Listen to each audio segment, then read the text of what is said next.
Assalamualaikum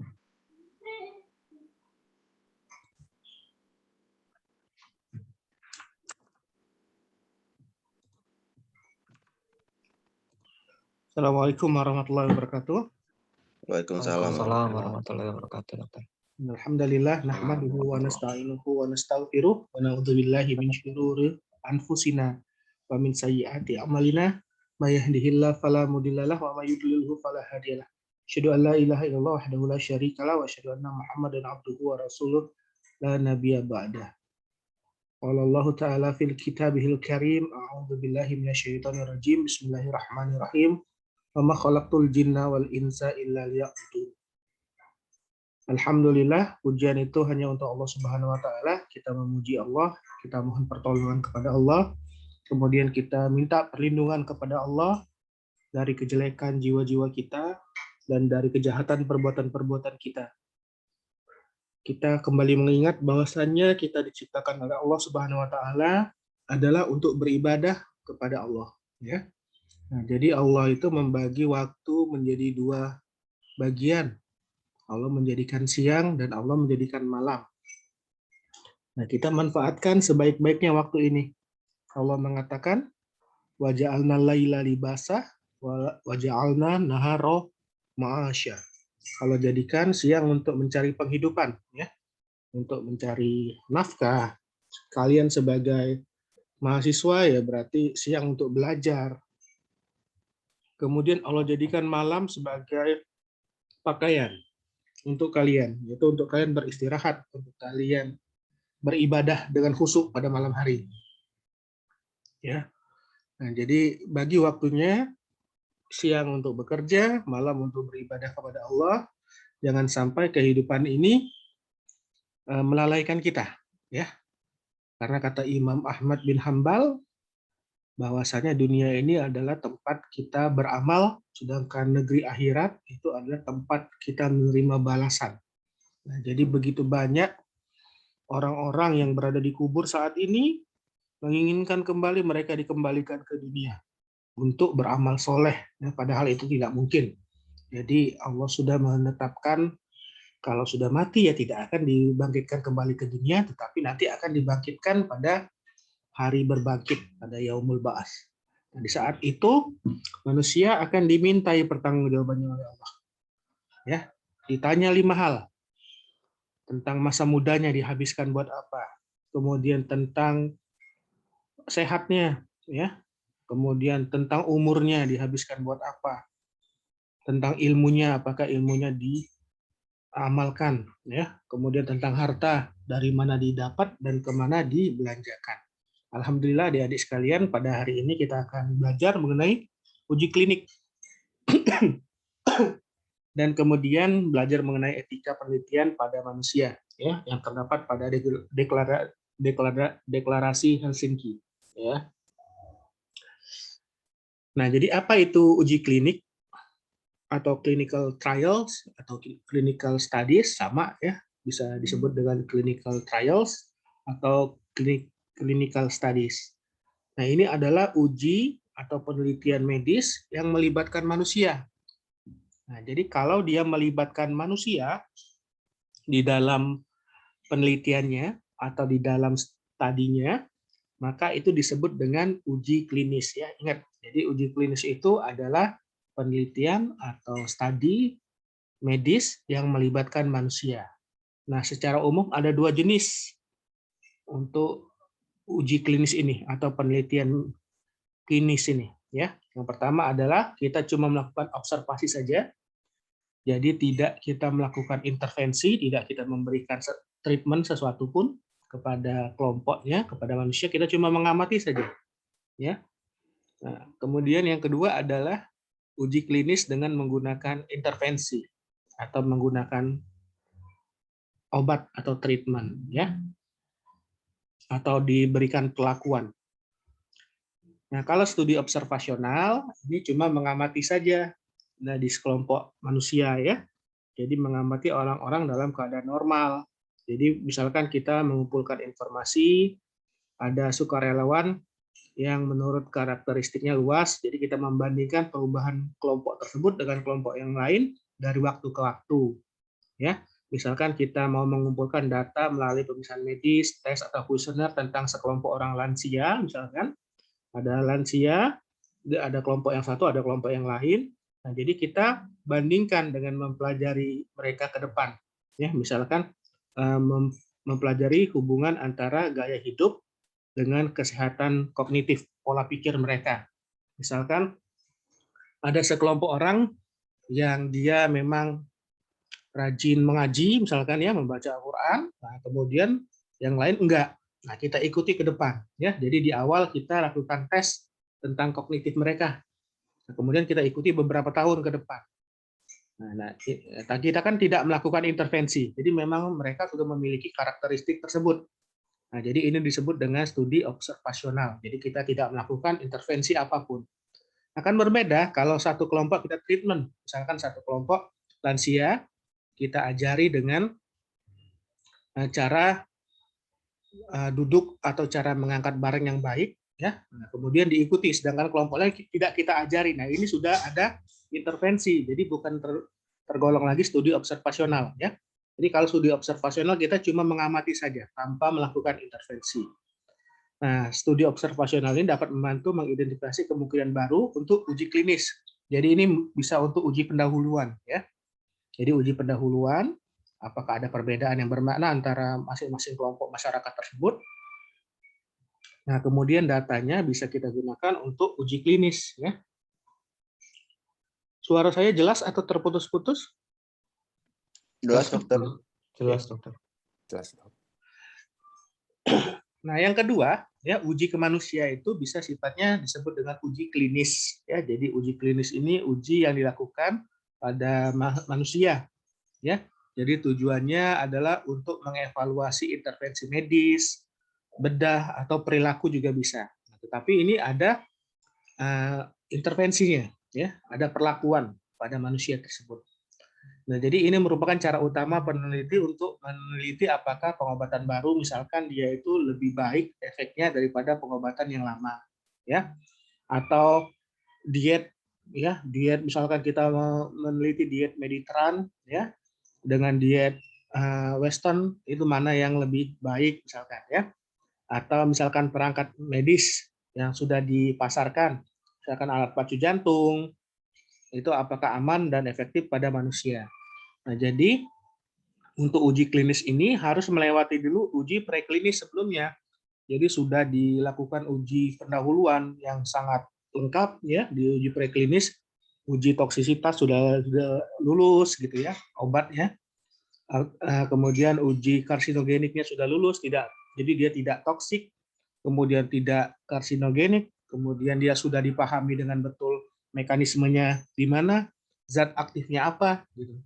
Nah, baru bisa dia masuk ke fase uji klinis, ya. Jadi nanti ada fase 1, fase 2, fase 3, dan fase 4, ya. Nah, uji klinis ini sering digunakan untuk mengetahui apakah pengobatan baru itu lebih efektif atau dia memiliki efek samping yang lebih sedikit daripada pengobatan standar. Nah, jadi obat baru itu diuji dulu ini. Jadi lamanya mungkin bisa 5 tahun. Untuk uji klinis ini sangat lama, ya. Nah, kemudian sebelumnya tadi sudah dikatakan bahwa dia harus melewati dulu uji keamanan, ya. Uji amanan dan uji efikasi di preklinik. Nah, jika sudah setuju, sudah dilakukan semua, baru nanti badan yang berwenang, kalau di Amerika itu FDA, kalau di Indonesia BPOM, Badan Pengawas Obat dan Makanan, ini memberikan persetujuan untuk intervensi yang lebih lanjut ke manusia. Ya, jadi harus uji preklinisnya ini sudah lulus dulu, sudah dia tidak berbahaya bagi manusia, dinyatakan aman, baru bisa masuk ke uji klinis. Baik itu obat maupun prosedur klinik maupun device, alat-alat, gitu, ya, semuanya harus melewati ini. Nah, menurut peraturan Kepala BPOM tahun 2014, ini uji klinik adalah, ini definisinya, ya, kegiatan penelitian dengan mengikut sertakan subjek manusia, disertai adanya intervensi produk uji, ya, untuk menemukan atau memastikan efek klinik, farmakologik atau farmakodinamik lainnya. atau juga mengidentifikasi setiap reaksi yang tidak diinginkan. Jadi efek samping atau efek yang tidak diinginkan dari suatu obat atau dari suatu device, atau untuk mempelajari absorpsi, distribusi, dan metabolisme dan ekspresi dengan tujuan memastikan keamanan dan efektivitas produk yang diteliti. Nah, jadi ini wajib untuk mengikuti uji klinis ya sebelum dipasarkan secara bebas. Obat-obatan, intervensi, atau device, dan lain-lain. Nah, tujuannya adalah untuk menguji pengobatan tersebut, apakah obat tersebut lebih baik dibandingkan pengobatan metode lama, gitu ya. Kemudian menemukan dosis yang tepat. Nah, kemudian mencari efek samping, mungkin di uji preklinis efek sampingnya belum terlihat, ya. Tapi dia tidak punya efek toksik atau efek karsinogenik. Dia efek sampingnya di uji preklinis mungkin nggak terlihat. Nah, mungkin dia baru terlihat setelah diberikan langsung kepada manusia, ya, efek samping dari obat tersebut. Nah, kita nanti akan nilai efek sampingnya ini apakah benar-benar merugikan, ya, atau dia sangat jarang nanti ya. Nah, kemudian jika 3 fase pertama, jadi peneliti fase uji klinik 1, uji klinik 2, uji klinik 3 tadi menemukan obat itu aman dan efektif dari hasil 3 fase pertama tadi. Nah, kemudian BPOM atau FDA di Amerika akan menyetujui penggunaan klinis. Nah, jadi masuk dia uji klinis fase 4, ya, tetapi akan terus dipantau efeknya. Nah, nanti kalian di PPDS mungkin banyak obat-obat baru ya yang dia masuk pada fase uji klinis. Nah, jadi ini melibatkan manusia sebagai subjek penelitiannya. Nah, jadi tetap harus memperhatikan etikanya ya, kemudian kesediaan pasiennya, apakah dia mau ikut menguji coba obat baru gitu ya. Harus dijelaskan. Kalau dia memang sudah mendapatkan informasi yang cukup dan sudah menyatakan kesediaan untuk ikut uji klinis, baru boleh diikut sertakan. Tapi kalau dia tidak tahu, dia diikutkan, itu nggak boleh. Itu melanggar etika penelitian. Jadi nanti mungkin banyak sekali obat-obat baru, ya, obat anti leukotrien misalkan ya untuk asma, gitu ya. Itu nanti banyak sekali obat-obat yang baru yang mungkin kita akan ujikan melalui fase uji klinis ini di klinik kita nanti, ya, di bagian pulmonologi ini khususnya.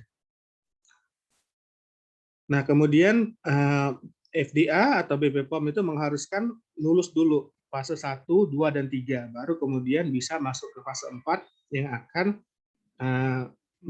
memiliki jumlah peserta yang lebih banyak, ya, kemudian lebih luas, ya. Nah, jadi pada fase 4 itu dia sudah mendapatkan persetujuan sebenarnya, tapi masih dalam pengawasan, ya. Sudah mendapatkan persetujuan karena lolos fase 1, fase 2, dan fase 3, tetapi masih tetap diawasi penggunaannya. Nah, ini tadi ya. Jadi fase 1 ini kita akan mengevaluasi keamanan, ya. Kemudian kita menentukan dosis yang aman itu berapa pada satu obat, ya. Atau suatu prosedur kita menentukan prosedur yang benar gitu, ya. Kemudian mengidentifikasi efek samping, ya, atau kekurangan suatu prosedur itu harus diidentifikasi dari fase 1 ini. Nah, fase 1 ini kan cuma sedikit, jadi sekitar antara 20 sampai 80 peserta saja, kelompok kecil saja, ya. Jadi antara 20 sampai 80 untuk menilai keamanan, efek samping, ya, kemudian dosis yang tepat. Nah, itu. Kemudian setelah lulus fase 1, ya, baru dia uji klinis ini masuk ke fase 2. Jadi menggunakan lebih banyak orang. Jadi rentangnya antara 100 hingga 300, ya. Nah, kita akan menekankan kepada keselamatan di sini, ya. Kemudian efektivitasnya, ya. Jadi dua hal ini yang ditekankan pada fase 2, yaitu efektivitas dan keamanan dari obat tersebut. Nah, ini dipelajari pada 100 sampai 300 pasien, ya, 100 sampai 300 peserta. Nah, ini bisa beberapa lama ya pemakaian obatnya ini ya. Jadi berlangsung beberapa tahun ini. Fase 2 ini bisa setahun, bisa 2 tahun, bisa 3 tahun.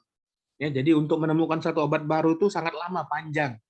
Dari uji preklinis, ya, kemudian uji klinisnya ada 4 fase. Kira-kira 15 sampai 20 tahun baru bisa obat baru itu dipasarkan. Jadi 15 tahun itu biasanya itu, ya. Sangat jarang yang cepat di bawah 10 tahun itu sangat jarang karena tadi kita ingin menggunakan obat ini kepada manusia. Jadi benar-benar harus dievaluasi efektivitasnya, keamanannya, dosisnya, ya ada efek samping atau tidak, gitu. Ya. Nah kemudian nanti setelah itu baru masuk ke fase 3 dan fase 4. Fase 3 ini akan memerlukan lebih banyak lagi sampel, lebih banyak lagi pasien, ya, untuk mengkonfirmasi efektivitas dari obat di fase 2, dikonfirmasi lagi benar nggak dia kepada populasi yang lebih luas, tetap ada nggak efektivitasnya. Kemudian mungkin pada fase 1 dan 2 tidak tampak efek samping, belum ada. Nah, kita cari kemungkinan di fase 3 ini apakah masih ada kemungkinan efek samping, ya. Kemudian di fase 3 mungkin sudah dibandingkan dengan pengobatan yang lain, ya, sudah dibandingkan dengan pengobatan-pengobatan yang lain, kombinasi yang lain. Kemudian kita kumpulkan informasi yang sebanyak-banyaknya di fase 3 ini. Ya. Nah, jadi fase 3 ini terutama fokus lagi kepada keamanan dan efektivitas. Nah, populasinya juga berbeda. Nah, ini biasanya kita sampelnya itu lebih dari 300 ya. Jadi 300 sampai 3.000 orang. Nah, jika hasil uji fase 3 ini sudah dibandingkan dengan pengobatan yang lain, ya, pengobatan yang standar, ya, kemudian diidentifikasi tidak ada efek samping, ya, dengan menggunakan 300 lebih atau ribuan sampai 3.000 orang partisipannya, semakin banyak, semakin besar populasinya atau sampel yang digunakan, maka makin bagus. Mungkin pada populasi 400 orang belum kelihatan efek sampingnya, tapi kalau populasinya sudah 3.000 orang, ya mungkin akan terlihat efek sampingnya. Jadi dengan semakin besarnya sampel yang digunakan, partisipan yang digunakan, maka dia akan kemungkinan untuk studi yang lebih terarah, lebih presisi, nah itu akan lebih dicapai, ya. Nah, ini di fase 3 ini, ya, apabila dia sudah lulus ujinya, jadi dia itu memang obat tersebut dibandingkan dengan obat standar punya keunggulan, ya. Keunggulannya macam-macam. Bisa lebih murah harganya daripada obat standar, bisa. Atau dia misalkan lebih nyaman bagi pasien, ya, jadi kurang efek sampingnya. Misalkan pakai obat lama, efek sampingnya biasanya mual, ya, atau efek sampingnya menderita gangguan saluran cerna. Tetapi dengan obat baru ini dia keluhannya lebih sedikit. Nah, bisa jadi itu. Bisa jadi lebih murah, bisa jadi lebih sedikit, atau bisa jadi dia bertahannya lebih lama di dalam tubuh, ya. Jadi T setengahnya itu, ya, jadi T setengahnya di dalam tubuh itu lebih lama. Misalkan obat yang lama harus dimakan 3 kali sehari, jadi dalam waktu 8 jam harus diminum setiap 8 jam. Nah, tapi obat baru ini bertahan 24 jam, jadi cuma sekali sehari dia makan obatnya. Nah, jadi lebih unggul dari segi ini, ya, dia kepatuhan minum obat. Jadi cuma sekali sehari dia daripada 3 kali sehari. Nah, jadi dibandingkan harus ada keunggulan itu. Kalau dia sama atau dia lebih buruk daripada obat yang standar, ya buat apa diproduksi obat baru, ya? Mending pakai obat standar aja. Nah, kemudian melanjutkan di fase 3 tadi, studi yang lebih luas terhadap efek samping dan keamanan, ya. Nah, apabila sudah lulus ini, maka dia akan diterima mendapat lisensi, ya, dari badan yang berwenang. Kalau di Amerika dari FDA, kalau di Indonesia ini dari BP POM. Nah, maka dia obat tersebut atau intervensi tersebut atau device tersebut bisa masuk ke uji fase 4. Nah, fase 4 ini terus dilakukan penyelidikan mengenai keamanan, efikasi, dan efek samping dari pengobatan tersebut. Kemudian kita mengumpulkan data yang lebih banyak mengenai pengobatan jangka panjang, ya. Nah, kemudian sekitar lebih besar lagi, lebih dari 3.000 orang yang menggunakannya, ya. Jadi mungkin bisa sudah lintas negara ya. Jadi yang fase 3 sudah misalkan sudah lolos di Amerika ya, mau diuji fase 4 di Indonesia bisa. Ya, asal sudah mendapatkan persetujuan di sana. Ya, kemudian juga mendapatkan izin dari badan yang berwenang di negara kita. Nah, jadi uji fase 4 ini dilakukan setelah badan resmi ya, kalau di Amerika FDA, kalau di kita BPOM itu menyetujui, di-approve obat baru tersebut bisa digunakan untuk terapi ya. Nah, kemudian efektivitas dan keamanan perangkat atau obat yang dipantau dalam populasi yang besar dan beragam ya. Jadi lebih besar lagi. Bahkan lebih lama lagi mungkin ininya fase 4 ini. Jadi obat-obat yang sudah beredar itu ya tetap diawasi juga. Jadi dilanjutkan pengawasannya di fase 4 ya. Jadi kita akan mencari informasi yang lebih teliti mengenai resiko, keuntungan, dan bagaimana penggunaan yang terbaik dari obat tersebut. Sampai sini ada yang mau tanya nggak mengenai uji klinis? Jadi intinya uji klinis itu uji yang dilakukan pada manusia, ya ada dua, ada yang sifatnya observasi saja, ada yang bersifat kita memberikan treatment atau eksperimental, ya. Nah, syaratnya harus uji preklinisnya sudah harus lolos dulu, ya. Nah, kemudian baru masuk kepada uji klinis. Ada pertanyaan mengenai ini, Dek? Silakan. Izin dok bertanya dok, Rizky dok. Ya, Rizky silakan. Dok, untuk obat-obat yang sebelumnya sudah pernah diuji klinis, cuman dimanfaatkan untuk penyakit lain seperti yang ivermectin untuk COVID itu dok, apakah perlu diuji klinis lagi atau tidak ya dok? Terima kasih. Ya. Jadi perlu diuji klinis lagi ya tetap ya fase 1, fase 2, fase 3, fase 4. Tapi dia kan kita untuk pemanfaatan obat baru itu mungkin dosisnya berbeda dengan dosis untuk ivermectin kan digunakan untuk antihelmintik ya. Apakah dia sama dosisnya dengan yang digunakan untuk terapi antivirus untuk COVID misalnya? Nah itu, jadi tetap melewati fase uji 1, uji 2, uji 3, dan fase 4. Tetap sama. Nah, tetapi mungkin waktunya yang lebih singkat dibandingkan yang benar-benar baru, yang belum diketahui efek sampingnya, belum diketahui keamanannya. Ya.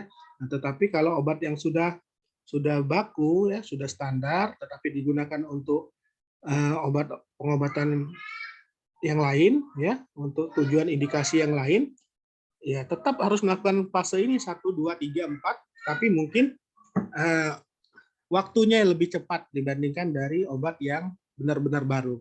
Jadi sudah diketahui keamanannya, sudah diketahui efek sampingnya, tetapi yang belum diketahui dosis optimalnya berapa untuk pengobatan tersebut. Jadi tetap harus melewati fase-fase ini. Karena tujuan pengobatannya berbeda kan? Satu untuk antihelmintik, kemudian ingin digunakan lagi sebagai antiviral pada COVID. Begitu, Rizky. Baik dok, terima kasih. Ada lagi yang mau tanya, silakan. Dokter. Ya, silakan. Ini dok, mengenai uji coba fase ini dok. Jadi kan sekarang kita udah ada vaksin dok ya. Iya. Nah, sedangkan kalau untuk uji obat ini sendiri kan yang dokter jelaskan itu beberapa fase dari preklinik, fase 1, 2, 3 itu butuh beberapa tahun baru bisa rilis obatnya dok. Iya. Kan ini karena lagi emergensi juga, jadi vaksin bisa lebih cepat dikeluarkannya. Iya. Yang saya ingin tanyakan, langkah apa aja yang dilewatkan sehingga uji fase vaksin ini bisa lebih cepat dokter? Terima kasih. Kalau vaksin COVID ini ya, kita lebih cepat karena sampel yang digunakan itu sangat besar.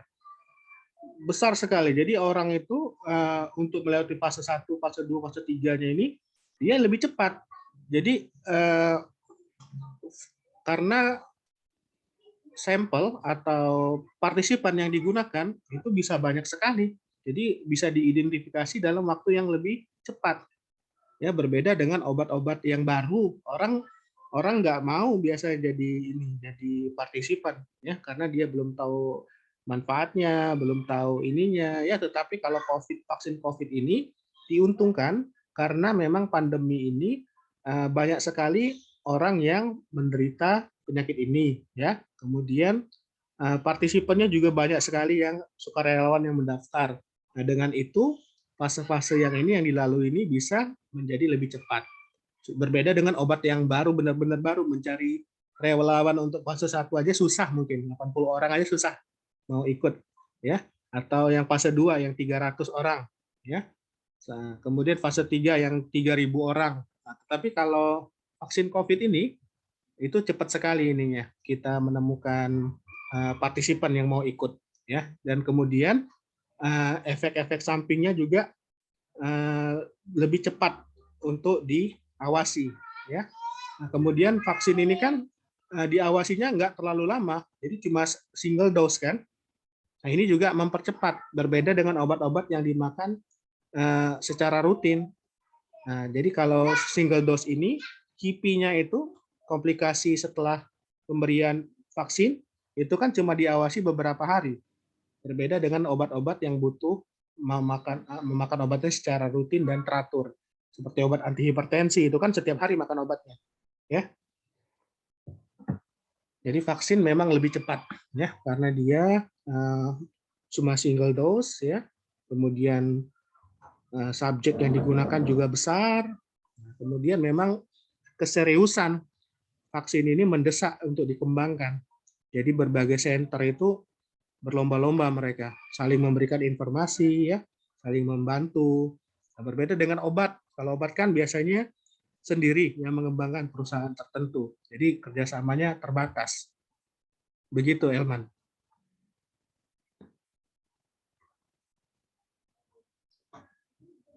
Elman? Ya dokter, terima kasih. Udah jelas? Sudah dokter, terima kasih. Oke. Kita lanjut ya.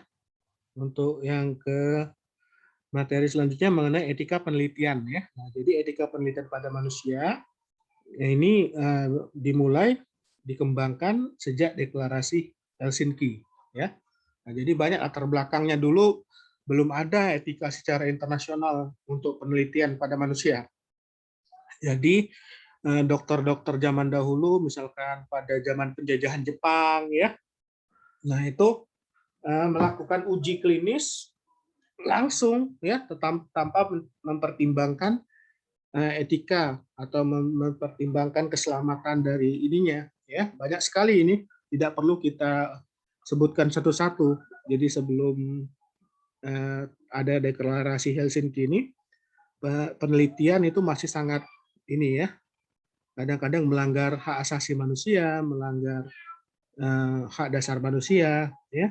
Nah, setelah adanya Kode Nuremberg tahun 1947, kemudian antusias sekali ya para peneliti dan lebih memperhatikan lagi keselamatan partisipannya ya. Ini banyak sekali penelitian-penelitian yang ini ya, yang dikembangkan. Nah, ini akan menimbulkan suatu pemikiran bagaimana agar penelitian itu bisa dilakukan ke manusia, tetapi tidak mengurangi atau tidak mengambil hak-hak asasi dari manusia, tetap memperhatikan keselamatan. Ya, nah ini deklarasi Helsinki ini tahun 1964 pertama kali, kemudian dia mengalami revisi terus ya di Tokyo, Venice, Hong Kong, dan terakhir di Seoul tahun 2008 ya. Nah ini misalkan seseorang melakukan penelitian, ada dua grup ya. Grup 1 jumlahnya 64 partisipan dengan kadar oksigen tinggi, grup 2 dengan kadar oksigen yang 50%. Ya. Ini penelitian zaman dahulu dulu. Ya, jadi memang orang dikasih oksigennya rendah sekali ya. Nah, bisa menyakitkan, ini kan nggak manusiawi ya. Jadi pada grup 1 itu 36 orang dia menderita kelainan yang berat, irreversible, bilateral, dan buta total. Nah, grup 2 itu hidup 28, tidak ada ini ya. Nah, ini sangat bermakna, tetapi ini secara manusiawi ini tidak diizinkan. Ya. Nah, degradasi Helsinki itu menggarisbawahi bahwa untuk riset medis yang melibatkan subjek manusia, baik itu termasuk bahan biologi, ya, misalkan ovum, sperma, ya, jadi bahan-bahan dari data manusia, dari bahan biologi manusia, dan data dari manusia ini harus berdasarkan deklarasi ini, harus membaca poin-poin dari deklarasi Helsinki. Ya. Nah, kemudian ini bukan hanya ditujukan kepada dokter, tapi seluruh pelaku uji klinik. Jadi seluruh peneliti yang melakukan uji klinik harus membaca deklarasi Helsinki ini. Ya. Jadi karena kewajiban kita sebagai dokter adalah menjaga kesehatan pasien, keselamatan pasien, kemudian tidak membahayakan pasien, ya. Nah, jadi itu prinsip utama bagi seorang dokter. Jadi menjaga kesehatan, menjaga keselamatan, dan tidak membahayakan pasien. Termasuk dalam penelitian. Jadi kita bisa mengambil kesimpulan tetapi tidak membahayakan subjek penelitian kita. Ya. Kemudian deklarasi Jenewa mengatakan bahwa kesejahteraan pasien adalah pertimbangan saya yang paling utama. Jadi kalau kita menguji obat baru ya atau menguji metode yang baru, tetap yang paling utama adalah kesejahteraan, keselamatan dari pasien kita. Nah, jadi tujuan seorang dokter dalam melakukan tindakan medis adalah untuk kepentingan pasien itu sendiri. Ini yang menjadi kode dari etik kedokteran kita, ya, dari etik kedokteran internasional. Jangan sampai seseorang dokter itu melakukan tindakan medis bukan untuk kepentingan pasien, tapi untuk kepentingan pribadi, ya, atau untuk kepentingan orang lain, nggak boleh itu. Jadi tujuan dokter melakukan tindakan medis adalah untuk keselamatan, untuk kepentingan dari pasien itu sendiri. Nah, kemudian kemajuan ilmu kedokteran ini sangat bergantung ya, sangat bergantung, kemudian sangat membutuhkan eksperimen pada manusia. Nah, tetapi tadi tetap harus memperhatikan keselamatan dan kesejahteraan dari subjek penelitian. Ya, jadi lebih utama ini daripada kepentingan-kepentingan yang lain, baik itu kepentingan ilmu pengetahuan dan kepentingan masyarakat. Nah, jadi dalam subjek penelitian ya yang dia menggunakan manusia sebagai subjeknya, kesejahteraan ini yang paling kita perhatikan, kesejahteraan subjek ini dibandingkan dengan ilmu pengetahuan dan masyarakat itu nomor selanjutnya. Ya, yang utama adalah kesejahteraan subjek penelitian. Nah, tadi uji klinik tadi kan tujuannya adalah untuk memahami penyebab ya, kemudian perkembangan penyakit itu bagaimana ya, kemudian bisa juga uji klinik itu untuk memperbaiki profilaksis, diagnosis atau terapi pada pasien ya. Ini tujuan utama dari uji klinik. Jadi uji yang melibatkan manusia. Nah, dalam praktek maupun riset kedokteran kebanyakan itu lebih banyak melakukan uji klinik yang berupa intervensi daripada uji klinik observasi tadi. Biasanya yang lebih sering dilakukan itu uji klinik intervensi, yaitu uji mengenai obat-obatan, tindakan. Nah, tentu uji seperti ini yang melibatkan manusia mengandung risiko dan akan membahayakan bagi subjek. Nah, makanya harus diminimalisir ya segala risiko dan beban. Jadi potensi bahaya itu sudah harus diidentifikasi dulu dan sudah harus diatasi ya. Nah, semua riset medis itu harus menghormati hak-hak asasi ya dan harus mengikuti standar etik yang sudah ditetapkan yang tujuannya untuk melindungi subjek manusia. Nah, jadi pada subjek yang vulnerable ya, yang dia rentan, ini membutuhkan perlindungan khusus. Kemudian poin selanjutnya adalah peneliti harus terlebih dahulu memahami masalah etika ya, kemudian hukum dan ketentuan yang berlaku di negaranya dan ketentuan internasional. Misalkan di Indonesia aborsi itu jelas melanggar hukum, ya. Aborsi itu semuanya melanggar hukum kecuali yang benar-benar aborsi medisinalis, ya, yang benar-benar mendapatkan rekomendasi dari dokter, ya. Tapi itu harus diputuskan dulu melalui sidang komisi etik. Nah, jadi harus benar-benar memperhatikan masalah etika, jadi jangan melanggar masalah etika, masalah hukum dan ketentuan yang berlaku di negaranya dan ketentuan internasional.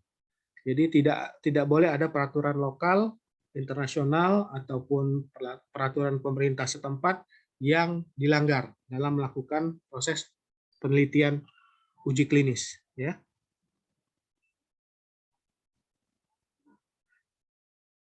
Nah, kemudian prinsip dari etik untuk semua riset medik ini ada beberapa hal. Yang pertama, dokter yang ikut dalam riset medis ini harus melindungi hidup, ya, kemudian kesehatan, privasi, kemuliaan, otonomi, dan menjaga kerahasiaan subjek manusia. Nah, jadi ini yang harus dijaga oleh peneliti, ya.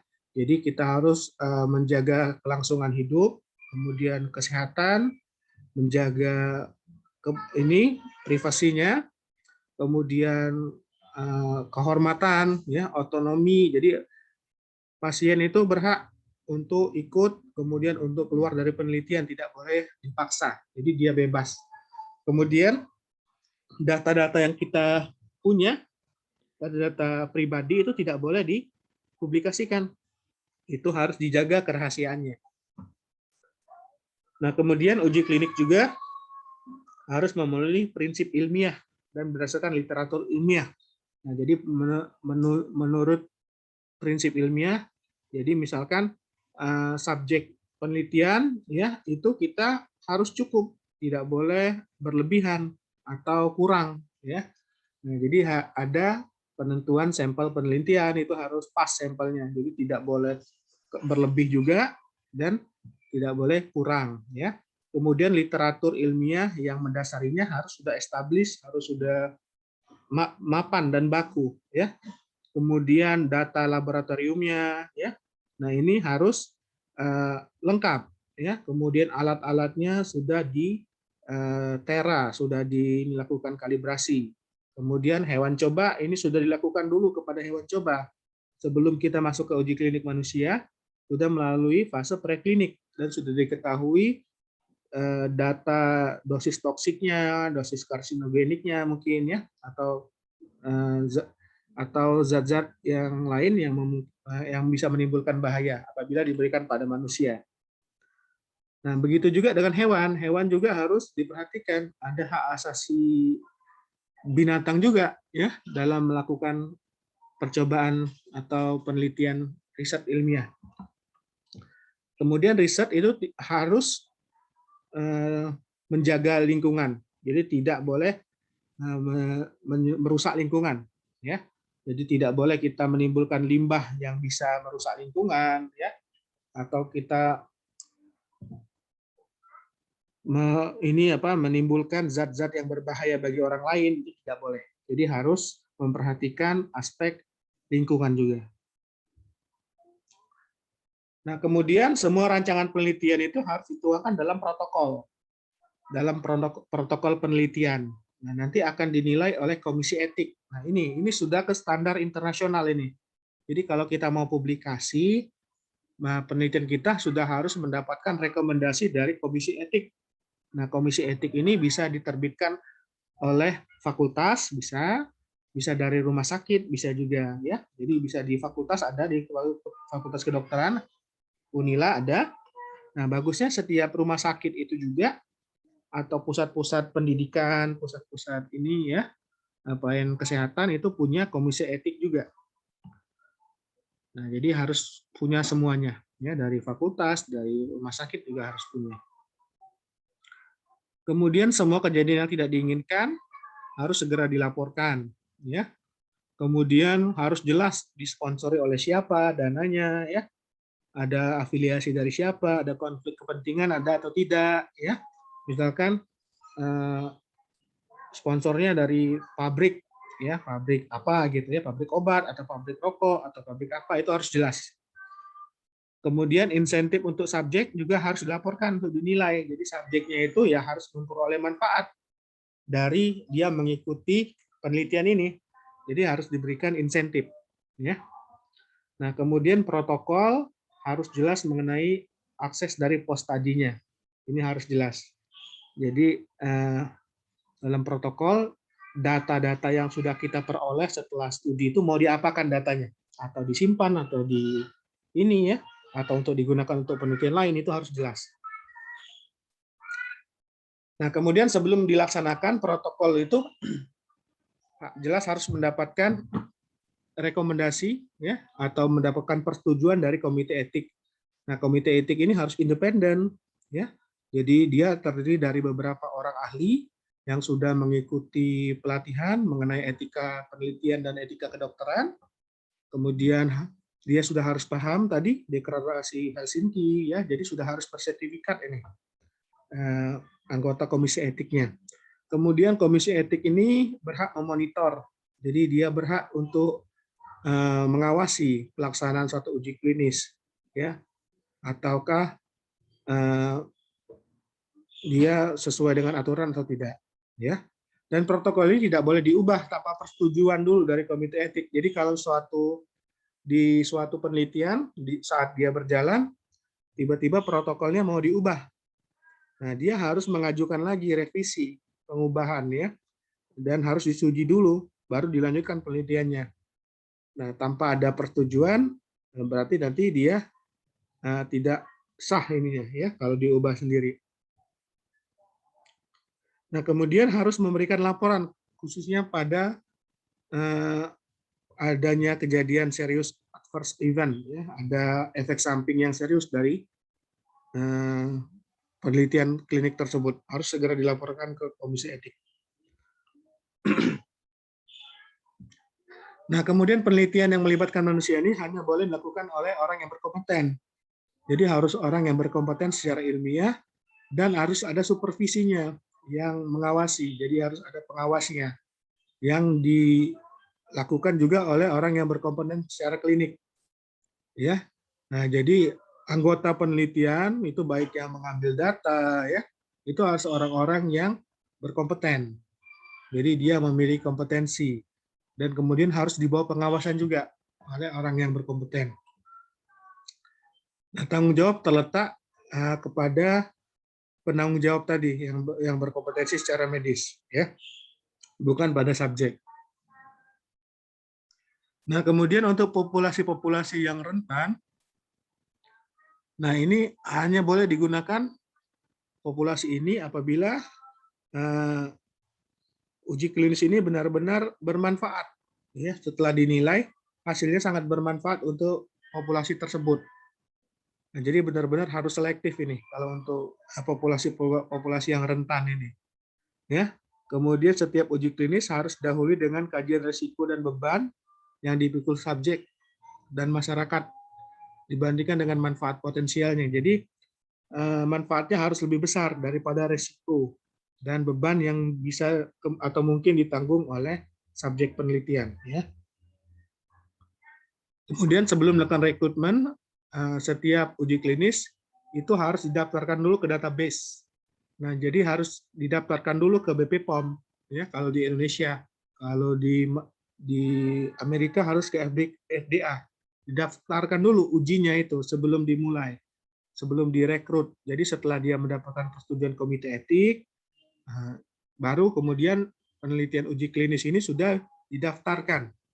Nah, nanti akan dimuat secara online tentang uji klinik yang sedang dilakukan dan harus bisa diakses oleh publik ini.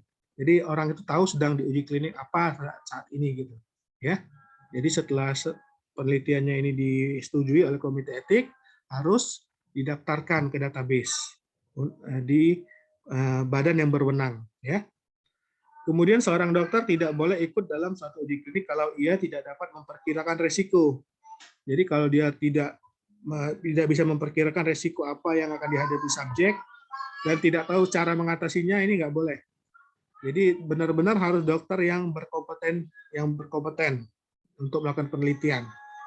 Kemudian dokter harus menghentikan suatu penelitian bila risikonya dinilai lebih besar, lebih banyak resikonya daripada manfaatnya, ya, atau sudah cukup bukti yang mantap bahwa itu sudah positif, jadi nggak perlu lagi ditambah ininya ya, subjeknya.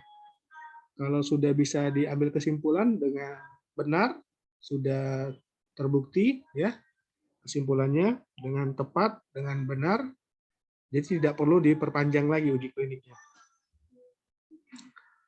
Kemudian suatu penelitian hanya boleh dikerjakan bila kepentingannya lebih besar daripada resiko atau bahaya yang mungkin dihadapi oleh subjek, terutama untuk sukarelawan sehat. Nah, jadi ini harus benar-benar kepentingannya melebihi risiko. Jadi seperti uji vaksin tadi ya, uji klinis vaksin COVID.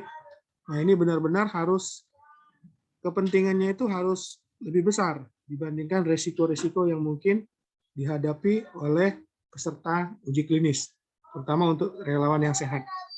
Jadi kalau vaksin COVID ini sudah dipatenkan ya, nah itu tentu akan mendatangkan manfaat yang sangat besar bagi masyarakat. Kemudian keikutsertaan subjek uji klinis harus berdasarkan kesukarelaan. Tidak boleh ada paksaan, tidak boleh ada intimidasi, ya. Jadi tidak boleh memaksa, sifatnya harus sukarela. Nah, kemudian dalam uji klinis harus dijaga privasi. Jadi tidak boleh data pasien, identitasnya itu disebarluaskan, tidak boleh.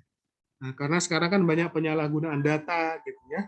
Nah, data KTP, data yang lain-lain itu bisa digunakan oleh orang-orang yang tidak bertanggung jawab. Nah, makanya datanya ini harus disimpan dengan rapi dan dengan baik, sehingga identitas subjek itu tetap menjadi rahasia bagi kita, ya. Jadi jangan sampai data-datanya itu bocor, ya. Kemudian setiap uji klinis memerlukan informed consent. Jadi kita menginformasikan, menjelaskan tujuan penelitian, prosedurnya bagaimana, risiko, manfaat, ya. Kemudian kita akan menjaga kerahasiaan datanya. Setelah diinformasikan dengan lengkap, baru kita tanyakan consent atau kesediaan dari partisipan apakah dia mau ikut serta dalam uji klinis kita atau tidak. Jadi harus benar-benar tertulis ini, tertulis. Jadi dalam bentuk hitam di atas putih ya. Jadi dalam bentuk formulir ada sudah informasinya, kemudian ada pernyataan kesetujuan dan ada tanda tangan. Kemudian ada saksi, tanda tangan saksi juga. Jadi tanda tangannya itu ada tanda tangan peneliti satu, kemudian subjeknya satu, kemudian saksi satu, ya, atau dua boleh saksi. Kemudian untuk penelitian yang menggunakan bahan biologis tersimpan atau data, ini harus dimintakan persetujuan dari subjek. Nah ini, ya. Nah jadi kalau misalkan subjek itu dia tidak bersedia datanya dimasukkan dalam penelitian, ya nggak boleh. Nah, makanya harus dimintakan kesediaannya, walaupun itu datanya sudah lama gitu. Jadi data medical record di pasien rumah sakit, kalau dia tidak setuju untuk datanya digunakan, ya tidak boleh digunakan. Nah, jadi harus mendapatkan persetujuan, tetap harus mendapatkan persetujuan dari subjek.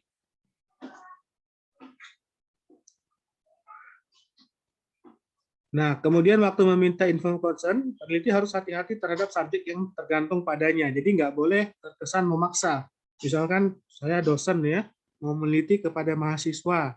Nah, saya kan menggunakan kedudukan saya agar mereka ikut menjadi subjek penelitian saya, itu nggak boleh. Nah, karena ini bisa jadi dia tidak otonom, ya, dia tidak sukarela untuk mengikuti penelitian tersebut. Bisa jadi karena terpaksa. Nah, makanya ini harus dihindari. Jangan kita sampai menggunakan subjek yang tergantung pada kita, ya. Jadi jangan sampai ada efek pemaksaan gitu, ya. Walaupun tidak terlihat, ya, tetapi tetap karena dia itu orang yang memiliki kepentingan, ya. Nah, jadi dia ikut serta secara terpaksa, itu nggak boleh. Nah, kemudian subjek yang tidak kompeten, ya, persetujuan harus diminta dari walinya. Jadi misalkan anak-anak belum bisa memutuskan untuk ikut serta, ya, nah, dia harus dimintakan persetujuan dari wali yang sah, orang tuanya, ya, atau mungkin pasien lansia ya yang sudah tidak bisa ini lagi memberikan persetujuan lagi ya, atau pasien yang tidak sadar yang dirawat di rumah sakit yang dia sedang sakit parah, nah itu tidak bisa dimintakan persetujuan langsung. Nah, jadi kita bisa minta persetujuan kepada wali yang sah ya atau kepada keluarganya. Nah, kemudian untuk subjek yang inkompeten dapat diperkirakan yang sudah diperkirakan dapat membuat keputusan, maka dia di samping persetujuan dari walinya juga dia harus setuju juga ya. Jadi kira-kira anak remaja gitu ya yang sudah mulai berakal gitu ya, sudah mulai dia bisa berpikir dengan jernih. Nah, selain persetujuan dari walinya, dia juga harus mendapatkan persetujuan dari subjek tersebut. Nah, untuk uji klinis di mana peneliti tidak mungkin memperoleh informed consent sebelum mengikut sertakan seorang pasien, ya karena kondisi mental atau ini kondisi kejiwaan pasien tersebut, maka subjek boleh direkrut lebih dulu.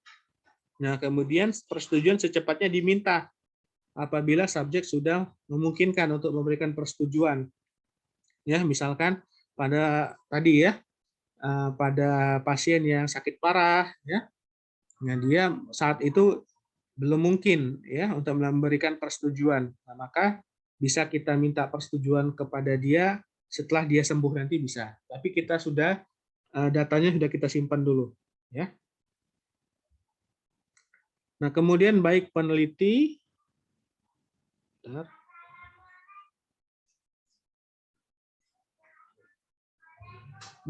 maupun penerbit mempunyai kewajiban etis, yaitu hasil negatif juga harus dipublikasikan. Nah, jadi tidak boleh kita merekayasa hasil ininya ya, hasil penelitian kita ini, walaupun hasilnya negatif juga harus dipublikasikan.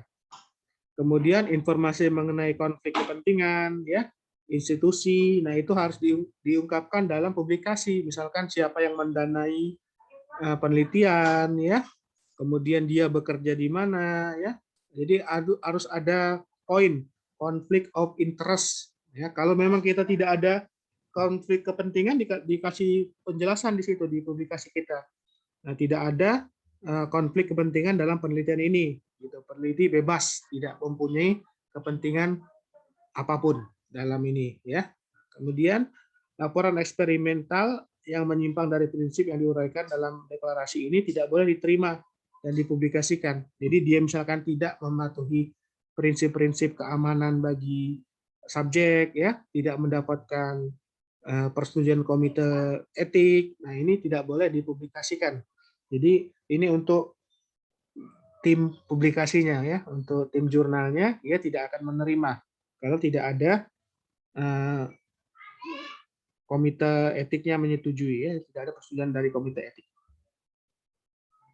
Kemudian ada prinsip tambahan untuk riset medik yang digabungkan dengan layanan medik ini. Jadi kadang-kadang risetnya itu juga digabungkan dengan pelayanan ya. Nah, ini dibenarkan.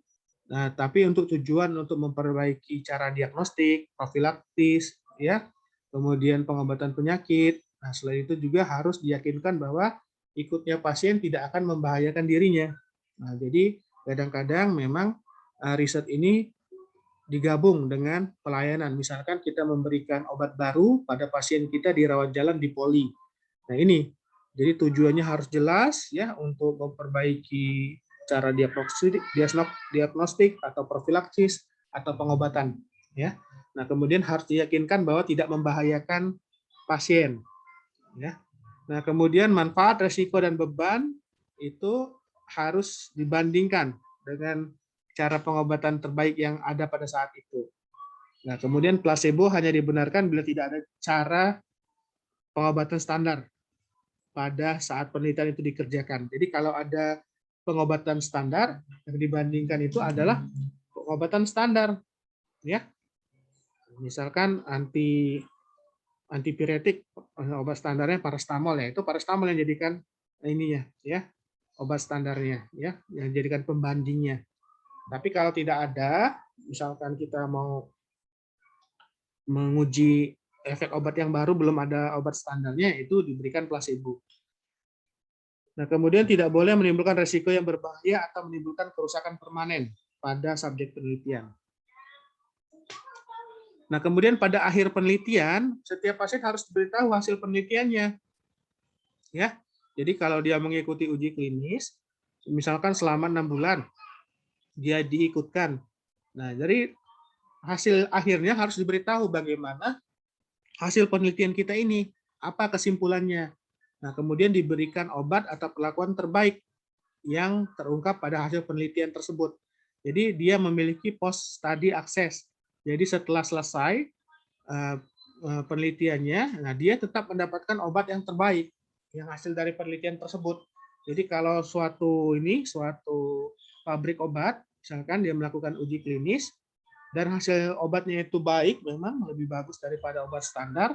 Nah, yang ikut penelitian ini harus tetap mendapatkan obat tersebut sampai seterusnya. Ya, jangan sampai dilupakan jasanya, karena dia sudah berjasa dalam penelitian tersebut. Ya, jadi harus tetap mendapatkan akses setelah penelitian selesai. Kemudian subjek harus diberitahu aspek mana yang terkait dengan penelitian dan mana yang bukan.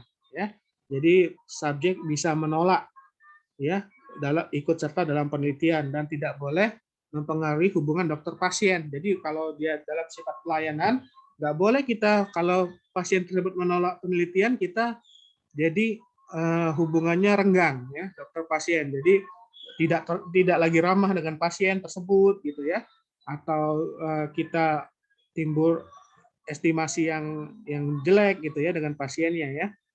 Nah, jadi tidak boleh. Jadi tidak boleh kita menyebabkan timbulnya hubungan dokter pasien yang tidak baik akibat penolakan dari pasien dalam mengikuti penelitian kita. Jadi tetap aja harus dilayani dengan baik.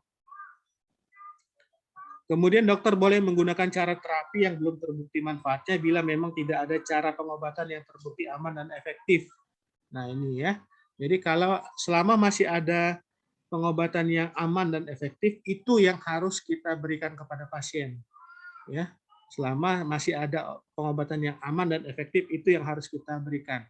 Nah, kalau tidak ada, memang belum dibuktikan pengobatan yang efektifnya apa gitu, baru menggunakan cara terapi yang belum terbukti manfaatnya, ya. Kemudian ini dilakukan setelah berkonsultasi dulu dengan pakar, harus konsultasi dulu dan harus mendapatkan persetujuan dari pasien atau walinya. Jadi kalau ada cara pengobatan baru yang memang ini belum terbukti, yaitu harus dikonsultasikan dengan pakar, kemudian pasien juga harus bersedia, ya. Dan dokter juga sudah mempunyai pengetahuan mengenai metode itu atau obat tersebut. Jadi diperkirakan memang obat tersebut efeknya baik bagi subjek, jadi tidak menimbulkan efek samping yang merugikan, ya. Kemudian informasi untuk calon subjek dan informed consent ini, jadi informed consent ini merupakan elemen dalam informasi, ya. Jadi yaitu ada 2 elemen, dasar dan tambahan, ya. Elemen dasar pada informed consent itu adalah kegiatan yang ditawarkan ini adalah suatu penelitian, ya. Jadi ini harus ada di dalam informed consent, ya. Jadi tujuan penelitian itu harus jelas. Jadi misalkan tujuan penelitian ini adalah untuk mencari obat baru dalam menangani COVID-19 misalkan, ya. Kemudian mengapa subjek diminta ikut juga harus jelas dalam form informed consent-nya, ya. Kemudian prosedur penelitiannya harus jelas, termasuk kemungkinan apabila ia mendapatkan placebo. Tadi placebo hanya digunakan apabila tidak ada pengobatan standar, ya.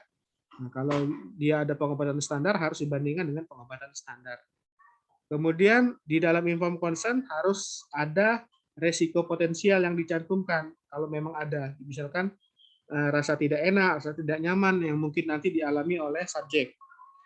Kemudian manfaat langsung bagi subjek ini harus diterangkan, ya, di dalam informed consent, ya. Jadi itu manfaat bagi pasien secara langsung atau manfaat untuk masyarakat dan lain-lain. Manfaat penelitiannya itu apa? Harus dijelaskan. Kemudian prosedur alternatif kalau dia menolak ikut, ini harus dijelaskan juga. Kemudian kita harus menegaskan di dalam inform consent tersebut data pasien akan kita jaga kerahasiaannya. Ya. Kemudian harus di ini juga ya, diberitahu juga kompensasi bila terjadi kecelakaan atau tindakan yang salah ya, atau dia mengalami efek negatif dari penelitian ini harus diberikan kompensasi. Misalkan dia akan mendapatkan perawatan atau apa gitu ya. Nah, kemudian partisipasi ini berdasarkan kesukarelaan dan subjek dapat mengundurkan diri kapan saja tanpa ada dampak yang merugikan bagi dirinya. Kemudian harus menyertakan nama dan alamat nomor telepon peneliti. Itu yang elemen utama tadi ya, elemen yang dasarnya. Nah, kemudian elemen yang tambahan ini bisa ditambahkan perkiraan jumlah seluruh subjek yang akan dipesertakan harus ditulis juga ya. Kemudian kemungkinan akan timbulnya risiko yang belum diketahui saat ini, misalkan pemberian hormon pada wanita hamil. Kemudian subjek dapat dikeluarkan dari penelitian. Kemudian bahaya potensial. Kemudian timbulnya biaya bagi perusahaan asuransi kesehatan akibat keikutsertaan juga ini bisa ditambahkan. Kemudian kalau ada insentif dikasih tahu besarnya berapa untuk subjek, lamanya waktu yang diperlukan untuk keikutsertaan setiap subjek, kemudian rencana penyimpanan atau pemusnahan sisa bahan biologis, ya misalkan darahnya kan diambil 10 cc misalkan, ada sisa, nah sisanya itu mau diapakan itu harus jelas, mau disimpan atau mau dimusnahkan. Kemudian protokol yang bersangkutan telah disetujui oleh Komisi Etik. Nah, ini bisa ditambahkan di inform consent-nya ya. Nah, ini hal-hal yang lain yang harus diperhatikan dalam meminta inform consent, yaitu gunakan bahasa yang awam yang dimengerti oleh pasien. Jangan menggunakan istilah medis yang membingungkan ya. Jadi harus dipilih bahasa yang awam. Kemudian hindari kalimat-kalimat yang panjang, yang sulit. Jadi kalimat itu pendek-pendek saja, tapi jelas. Jangan banyak anak kalimatnya, ya. Kemudian calon subjek harus diberi kesempatan bertanya. Jadi harus diberikan kesempatan bertanya, apakah dia sudah mengerti, apakah ada pertanyaan, ya, setelah diberikan penjelasan. Nah, ini contoh kalimat yang kurang baik, ya. Bapak Ibu, kami akan ambil contoh darah sebanyak 5 ml, yaitu kurang lebih 1 sendok makan, dan makan obat setiap pagi 1 tablet, ya, yang dapat diminum bersama segelas teh, dan susu tidak boleh diberikan gula, tidak boleh pemanis buatan, misalkan Tropicana Slim. Nah, ini contoh yang tidak baik. Nah, kita akan lihat contoh yang baik. Nah, ini. Ya, jadi yang 5 ml itu nggak perlu, ya. Nah, ini ya 5 ml ini kan orang sulit tahu ini ya. Jadi cukup dengan perkiraan 1 sendok makan ya, misalkan ya. Kemudian makan obat. Nah, jadi kalimat itu yang simple tapi jelas gitu. Tidak banyak anak kalimat, tidak membingungkan, tidak banyak istilah-istilah medis. Ya. Ini masih sedikit lagi ya. Nah, ini contoh subjek yang vulnerable ya, contohnya ya. Jadi subjek yang vulnerable adalah mereka yang tidak mampu melindungi kepentingan sendiri. Misalkan dosen mengambil subjek penelitiannya mahasiswanya dia. Nah, ini tidak mampu melindungi kepentingan sendiri mahasiswanya itu. Jadi dapat menyebabkan rasa takut ya, karena ada hierarki ya, atau dia mengharapkan keuntungan sekunder, atau rasa takut terhadap penyakit yang kronisnya tidak dapat sembuh.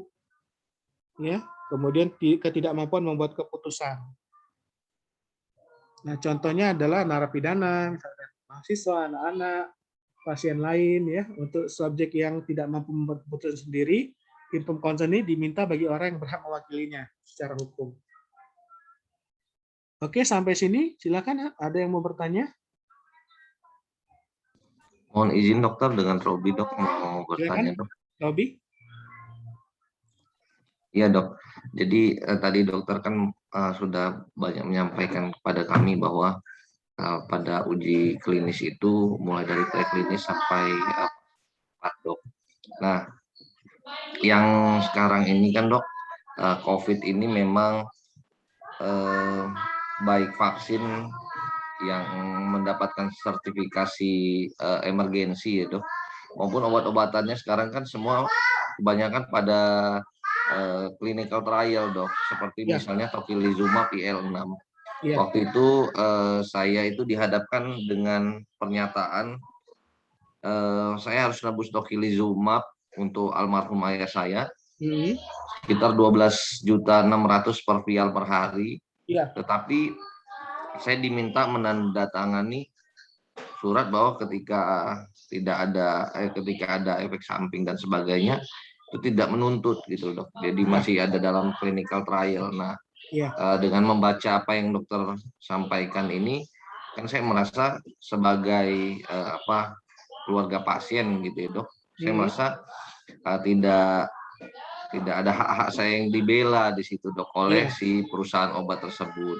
Nah, terus sejauh mana dokter memandang penggunaan IL-6 yang masih clinical trial pada pasien COVID ini sendiri, dokter? Terima kasih, dokter. Ya, sama-sama. Ya, jadi seperti itu ya, Robi ya. Jadi memang kalau kita masih menggunakan obat tersebut dalam rangka clinical trial, ya tadi harus memperhatikan dari sisi pasiennya, apakah dia mau ikut atau tidak.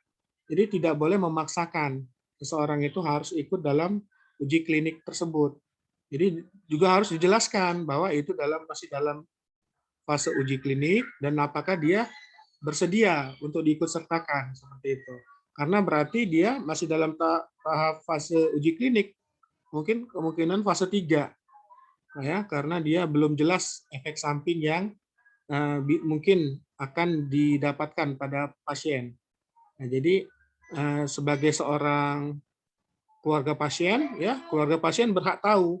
Ya, jadi ini harus dinilai oleh tim dokter tersebut. Ya, dia sudah berkonsultasi dengan ahli, kemudian dia sudah memutuskannya juga bersama beberapa tim bahwa memang efek yang baiknya itu, efek positifnya itu jauh lebih besar dibandingkan kemungkinan risiko yang bisa dihadapi oleh pasien.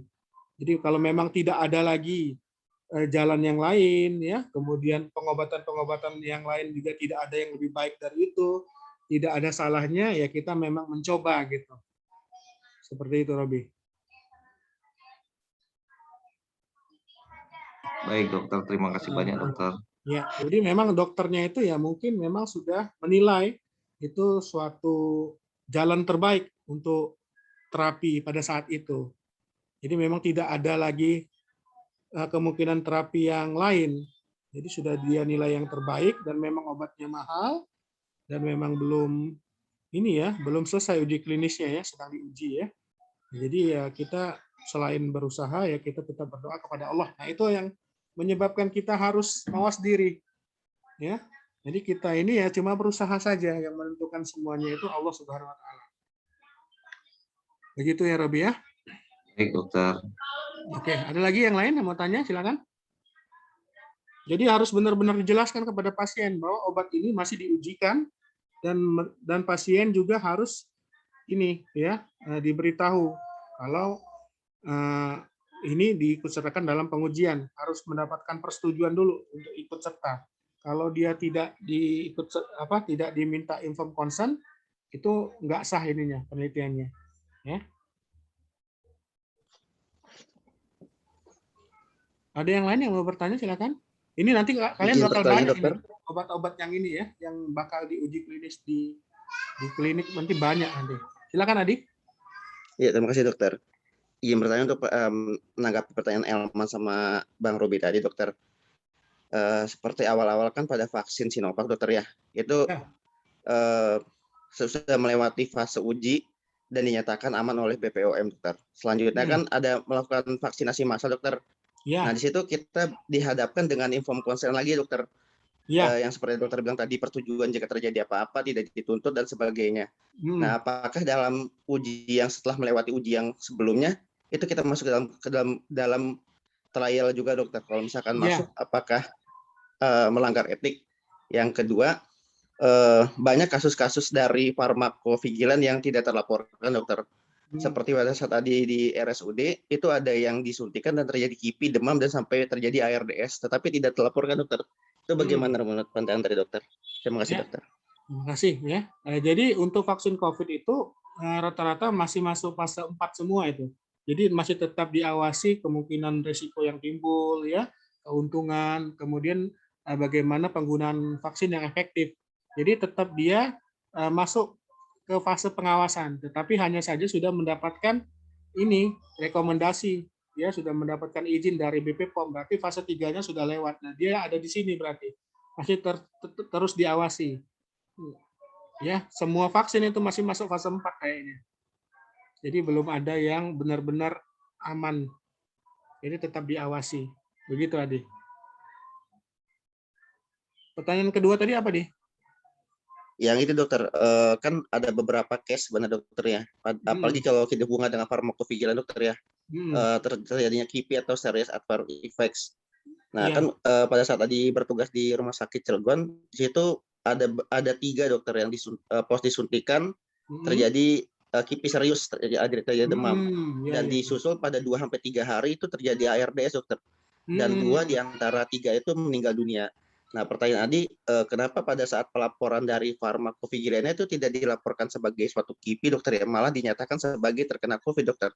Apakah itu sesuai tidak, dokter ya? Terima kasih, dokter. Ya, jadi memang harus ada tim ya yang meneliti itu apakah itu tergolong KIPI atau dia bukan KIPI. Jadi harus diputuskan. Jadi harus ada tim komite etik di rumah sakit tersebut yang menelitinya itu, Adi. Jadi kalau kita di dalam suatu institusi ya itu kan ada tim komite etik, kemudian ada tim pengawas ya.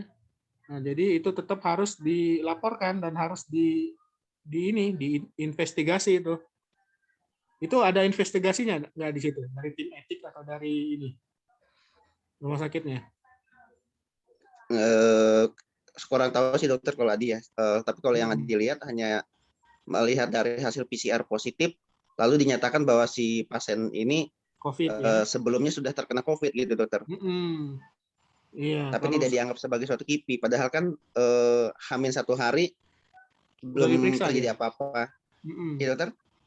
Waktu sebelum divaksin dia udah diperiksa negatif COVID-nya.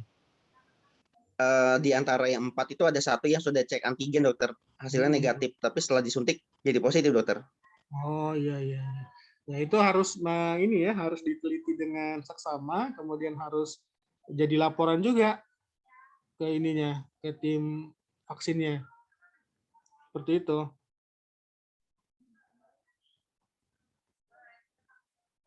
Ya, jadi banyak sekali memang yang harus kita benahi di sini. Nah, itu fungsinya kita semakin belajar, semakin tahu prosedur yang baku, yang benar, ya sehingga kejadian-kejadian tersebut jangan sampai terulang lagi. Ya, jangan sampai terulang lagi. Jadi memang vaksin ini bagusnya tidak dipaksakan ya. Jadi kalau memang mereka sukarela ya, kalau memang mereka sudah menilai sendiri bahwa mereka yakin dengan vaksin itu dengan sepenuh hati mereka menerima, ya itu baiknya seperti itu. Kalau dia masih takut ya, dia masih belum jelas ya pasien ya bisa berkonsultasi lebih lanjut. Jangan sampai dia divaksin dulu ya. Oke. Bagaimana yang lain? Ya, jadi ini ke depan bakal banyak ini penelitian-penelitian seperti ini di klinik ya. Nanti kita akan terlibat, mungkin ada pengobatan baru, ada prosedur yang baru, ada kriteria diagnosis yang baru ya, yang berhubungan dengan manusia, itu termasuk semuanya uji klinis. Mungkin cukup ya, Dek ya. Kalau ada pertanyaan nanti sambil jalan ya di pertemuan selanjutnya bisa kita tanyakan atau kita diskusikan ya, sama-sama belajar kita ya. Siap, dokter. Baik, dokter. Dokter.